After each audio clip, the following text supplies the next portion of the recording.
Hey, konnichiwa minasan, it's Gray from Wakizashi's Teahouse over in Japan with a quick review of The Amazing Spider-Man issue 61.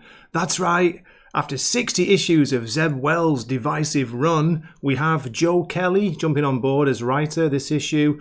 Art is by Ed McGuinnes, so a change from John Romita Jr. It's priced $4.99 for 32 pages, it says. It's legacy issue 955.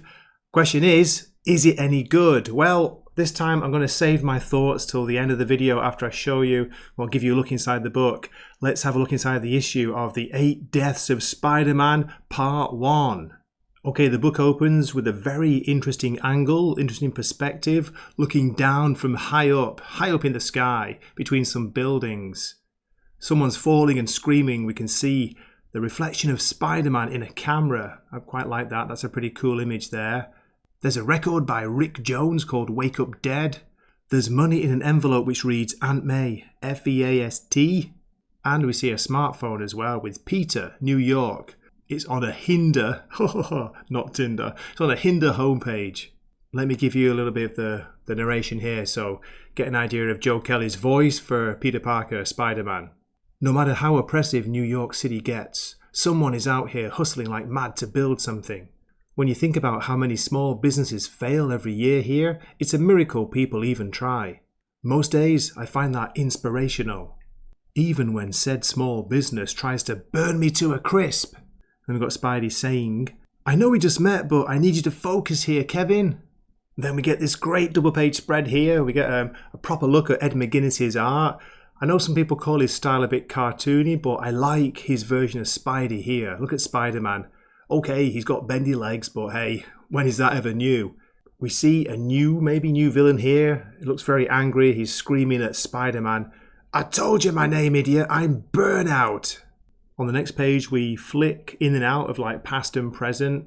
Here we have Peter Parker with Randy, his mate. Randy apparently has he's getting a gallery show of Peter's photography. I get 10% as your agent. Then we see who Peter is currently dating. Yes, controversial, I know. Shay's still here. She's browsing through a vinyl album shop. Wow, remember those? Apparently she's been there 95 minutes and Peter hasn't run off. And then we get a rather strangely, yes, old but sexy image of Aunt May giving Peter a little kiss on the cheek there. She's saying, you're sure you can deposit this today? Feast needs to clear checks for the share a day. So as usual, Peter Parker's multitasking, having problems. So far I think this book is very kind of light-hearted, the tone to it. Don't know what you think. Maybe even all ages it could appeal to. So yeah, I'm up for it. I'm up for a bit of cartoony fun. As Peter says, keeping it all together is hard, you know. But suddenly, strangely, the villain, Burnout is his name, he transforms into a flock of fiery birds.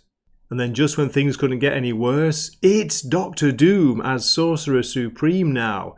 He tells Spider-Man his meagre services are required. We're told in a very, very quick recap box that Dr. Doom tricked Doctor Strange into passing him the mantle of Sorcerer Supreme. As Kevin sadly drops Peter's camera, it falls to the floor and breaks. Dr. freaking Doom! He's freaked out. Spider-Man's freaked out too. Here, Doom tells Spider-Man he's chosen him for a matter of import, a task for which he is uniquely suited, apparently, a task at which he must prevail. Spidey's answer is to tell him to get rusted. You dare defy the word of Doom. And then, surprisingly, Doom seems to vanish through a portal, saying, the covenant shall be broken. Okay, skip a couple of pages. Next we see Spidey bemoaning his life as Spider-Man. Nothing ever goes right. Peter can't have a life if Spidey's stopping crimes. Who is Spider-Man if Peter gets any wins? What's a covenant?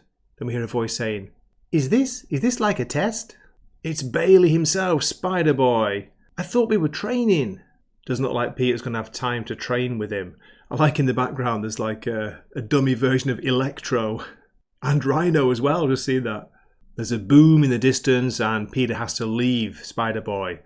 You're a level 3, pal, sorry. Ice cream later, I promise. Again, I like this image of Spider-Man, I've got to say, looking very cool there. Enter a new rogue. By the will of my father, the immovable, the unstoppable, I declare this contest begun. Sintros will not be denied. Sintros? I think that's how you pronounce it. Sintros is calling for Earth Champion. Sorry, he called in sick today. Spider-Man comes flying in and Fly kicks him to the head. And then the creature tells him, the Covenant is begun. Earth Champion will face me or... Uh-oh. Spidey can feel the creature is somehow manipulating gravity. That's some power it's got. After being thrown into a nearby wall, Doom reappears. This is the task you were gifted. Any who perish fall victim to your negligence. Accept my task. Receive my aid. That's as far as Doom gets when Peter's screaming, yes, I accept, I accept. Then, interestingly, the art style completely changes as we get some backstory for this creature. From the Darkhold Chronicles, Age of Strange. To cut a long story short, basically Strange had to make some kind of bargain with this creature here. A pact.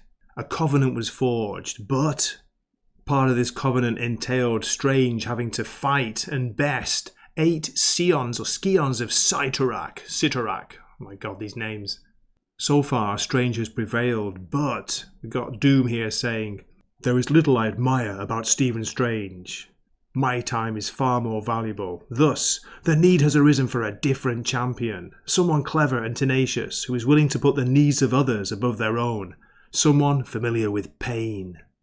And here it is, we get the reveal of Spidey's new magical suit. I'm not sure what to make of this yet, but anyway, he's got Doom hands there, hasn't he? Doom arms and hands. Not sure about the cloak either, but anyway, okay, this is it. This is what it's all about. He needs the help from Doom. He needs this like magical assistance to his powers, his costume, to be able to fight against these crazy creatures. Now, there are still 8 pages of story to go, some crazy pages coming up, but I'm going to start the story summary here. Okay, I hope you enjoyed the look inside the book, a bit of a story summary, give you an idea of the kind of dialogue, the writing by Joe Kelly, Ed McGuinnes' pencils, Mark Farmer on inks, by the way, I missed that, Marcio Maines on colours. Yeah, as part 1, it's called Inevitable Attraction for the 8 Deaths of Spider-Man. It's a bit goofy, it was kind of a bit silly, a bit daft, but to be honest, it was more enjoyable than what I've read from Zeb Wells when I kind of dipped in and out recently, at the end of Zeb Wells' run. So we'll see how it goes from here because there are going to be other writers doing this 8 Deaths of Spider-Man. It's not just Joe Kelly. Who is it? Justina Ireland's doing some. There's another one I missed, I can't remember the name now, but sounds like maybe at least 3 or maybe more writers to be doing this.